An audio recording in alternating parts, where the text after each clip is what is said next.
मरियम आबाद फूल नगर का सफदर मसीह, जिसने सिर्फ 19 साल की उम्र में खुदकुशी कर ली।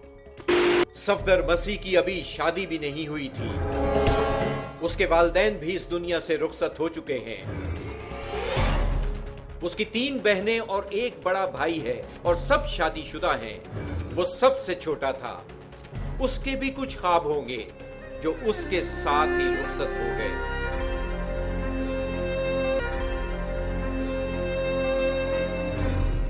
दिसंबर 2010 की शाम 6 से 7 बजे के दरमियान सफदर ने इस दुनिया को छोड़ने का फैसला कर लिया था, क्योंकि इसी दौरान उसकी लाश फंदे से लटकती हुई मिली।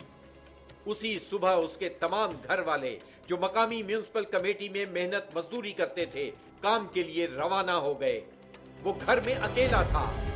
बेरोजगारी के ताने उसे बहुत परेशान रखते थे।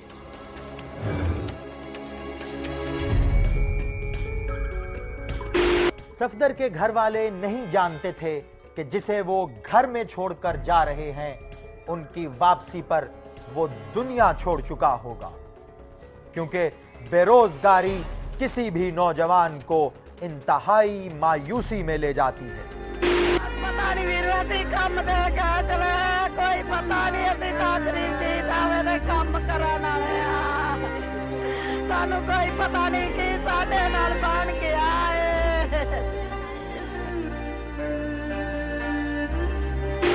बेरोजगारी बहुत बुरी बला है, लेकिन सफदर बेरोजगार कैसे हुआ? फूल नगर एक सनती इलाका है, जहां इर्द गिर्द बेशुमार फैक्ट्रियां और कारखाने हैं। इलाके के लोग इन्हीं कारखानों फैक्ट्रियों में रोजगार के लिए जाते हैं। सफदर भी यही मुख्तलिफ फैक्ट्रियों में काम के लिए जाया करता था, लेकिन गैस और बिजली की लोड शेडिंग की वजह से फैक्ट्रियां बंद और बेशुमार लोग बेरोजगार हो गए। उनमें सफदर भी शामिल था। सफदर ने खुदकुशी कैसे की? इस सवाल का जवाब देती है मरियम आबाद की साबिक अकलियती लेडी काउंसलर गुमा मसीह। उठी तो भी आवाज आ रही ते एक गुरबत च आके ते इन्हें मतलब कि अपने जान फंदा लैके ते जान दे बैठा। लिहाजा जिस तरह मियाँ शबाज शरीफ दूसरियां की मदद करता है, तो इसी तरह साडे मसीह की भी जी है ना, इन्हां दी भी मदद की जाए। हमसाये के बच्चे ने उसको गार्डर से बंधे रस्सी के फंदे के साथ झूलते हुए देखा। बाहरों कुंडी लगी, असी ना कुंडी खड़काते रहे, खोली नहीं सी। फिर छोटी बच्चों ने चढ़ के खोलिया दरवाजा, तो निकल अंदर चाचू लड़के। ये है वो छत का गार्डर जिसके साथ लटक कर सफदर अपनी जिंदगी का आखिरी झूला झूल गया।